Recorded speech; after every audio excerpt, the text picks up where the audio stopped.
Good morning all of you. Welcome to our channel Siriji study point. और इस video में हम कवर करने वाले हैं लूसेंट जीके का पॉइंट प्राचीन भारत के।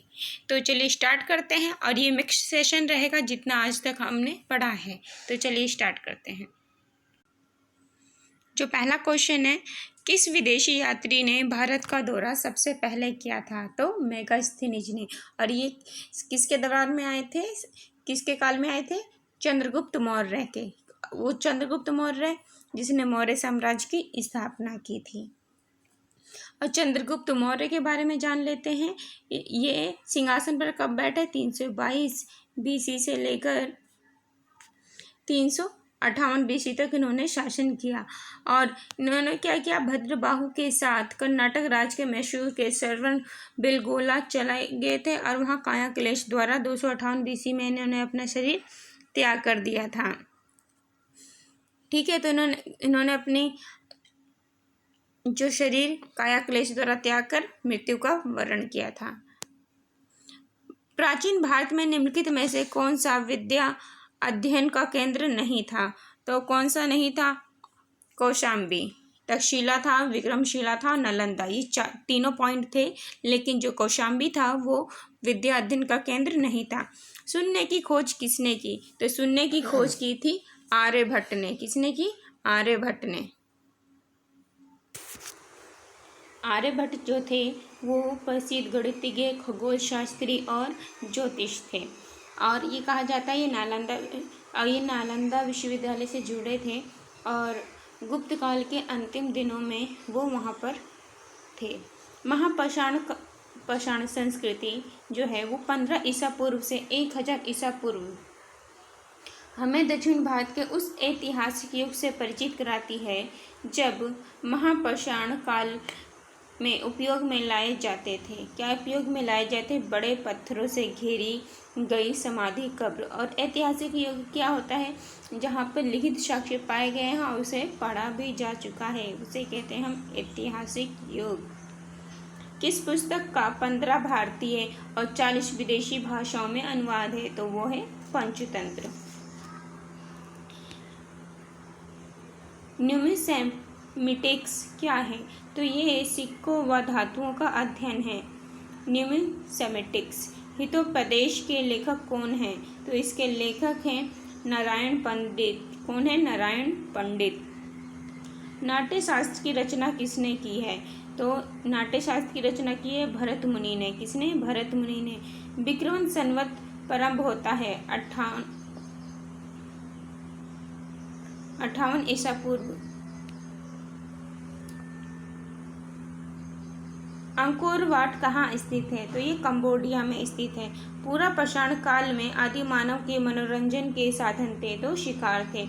निम्नलिखित में से किसको चारकोलिथिक एज कहा जाता है? तो कहा जाता है चारकोलिथिक एज तरम पाषाण युग को। स्वप्नवासवदत्ता के लेखक कौन है? तो इसके लेखक हैं भास। नालंदा विश्वविद्यालय किस लिए विश्व प्रसिद्ध था? बौद्ध धर्म दर्शन के लिए। उस स्रोत का नाम बतलाइए जो प्राचीन भारत के व्यापारिक मार्गों पर मौन हैं। तो यह मिलिंद पाहो। आधुनिक मानव के हाल का पूर्वज। तो इसका ऑप्शन बी है क्रो-मैनन मनुष्य। ईसा की प्रारंभिक सदियों में भारत तथा रोम के बीच घनिष्ठ व्यापारिक संबंधों की सूचना किस पुरा स्थल की खुदाई से प्राप्त होती है? तो ये ऑप्शन डी अरिकमेडु से। आधुनिक देवनागरी लिपि का प्राचीनतम रूप है। तो कौन सा रूप है आधुनिक देवनागरी का प्राचीनतम रूप? ब्राह्मी। मानव द्वारा सर्वप्रथम प्रयुक्त अनाज था तो कौन था? गेहूं व जौ।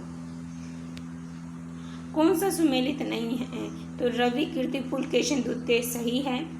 भौगीति, कनौज के यशोमर्मन, ये भी सही है। हरिशयन हर्ष, ये भी सही है। दंडी व सिंघन वर्मन, ये गलत है, ये वाला पॉइंट। काव्य शैली का प्राचीनतम नमूना किसके अभिलेख में मिलता है? तो रुद्रदमन के अभिलेख में मिलता है। निम्नलिखित में से कौन सा बंदरगाह पोर्डेकू नाम से द्वीप the Periplus of the Erythraean sea, लाल सागर का भ्रमण के अज्ञातनामा लेखक को ज्ञात था। तो इसका राइट आंसर है ए, अरिकामेडू।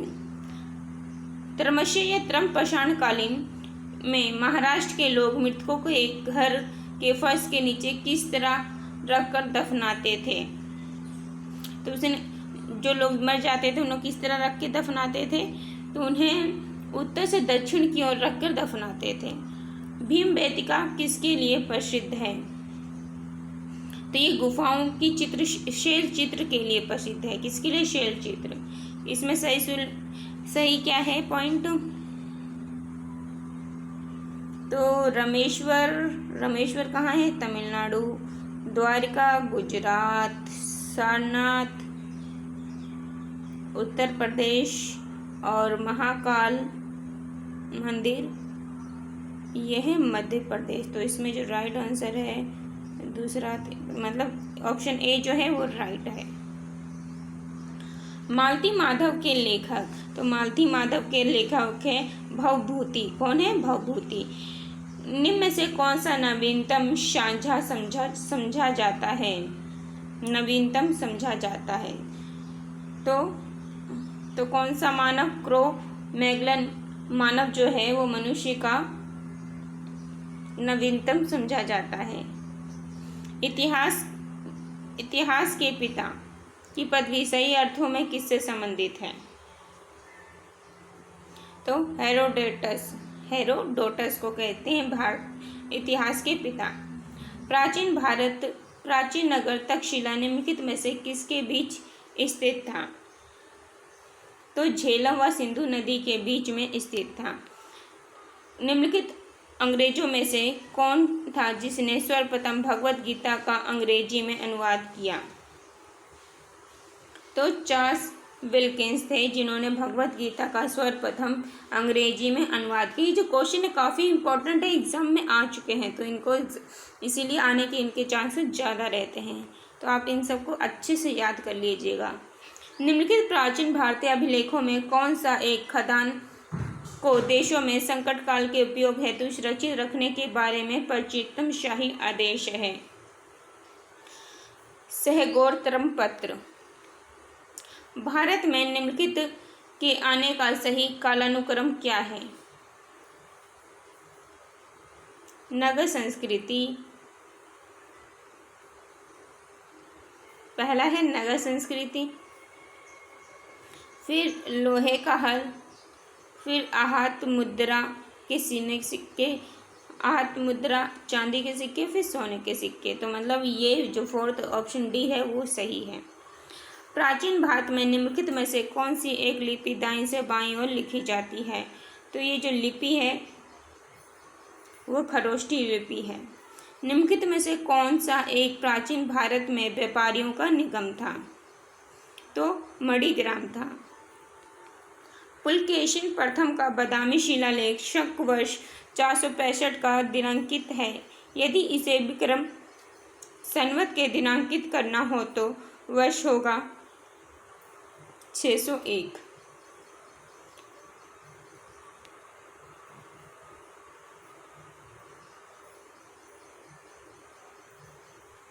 गुप्त देवगढ़, चंदेल खजुराहो, चालुक्य बादामी, पल्लव मनमले। तो ऑप्शन राइट है ए।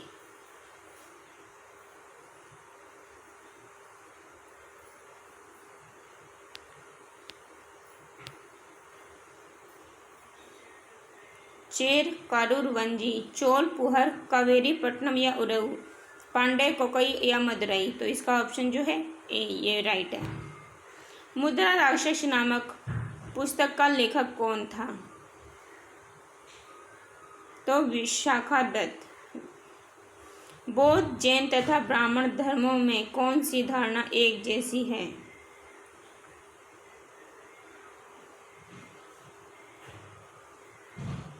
क्रमवाद का सिद्धांत। बिहार महान धार्मिक केंद्र था, तो वो सिखों के लिए भी था। जैनों के लिए भी था और बौद्धों के लिए, मतलब ऑप्शन डी जो है वो राइट आंसर है। कौन सही सुमेलित नहीं है? तो हिंदू धर्म गीता सही है, मुस्लिम धर्म कुरान सही है, बौद्ध धर्म धम्मपद सही है, जैन धर्म बाइबल ये गलत है, क्योंकि बाइबल है ईसाई से संबंधित। निम्नलिखित युग्मों में कौन सा एक सही सुमेलित नहीं है?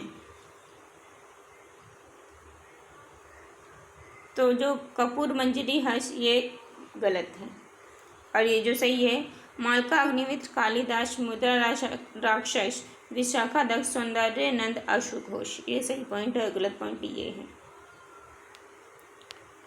मानव द्वारा सर्वप्रथम प्रयुक्त धातु कौन सी थी? तो मानव द्वारा सर्वप्रथम प्रयुक्त धातु तांबा थी। प्राचीन भारत में हुई वैज्ञानिक प्रगति के संदर्भ में कौन सा कथन सही है?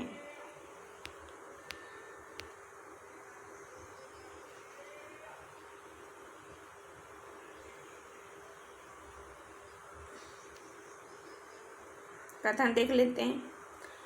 प्रथम शताब्दी ईस्वी में विभिन्न प्रकार के विशिष्ट शल्य औजारों का उपयोग आम था।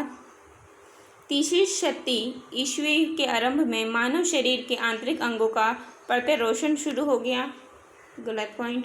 पाँचवीं शती ईस्वी में कोण में ज्या का साइन यानी साइन का सिद्धांत ज्ञात था, और सातवीं शती ईस्वी में चक्रीय चतुर्भुज का सिद्धांत ज्ञात था। तो राइट जो है वो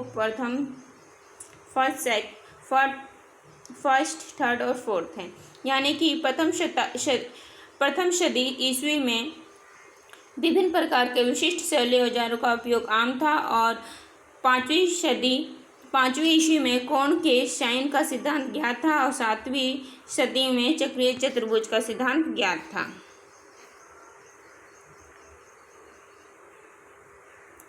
प्राचीन भारत में योद्धे कौन थे?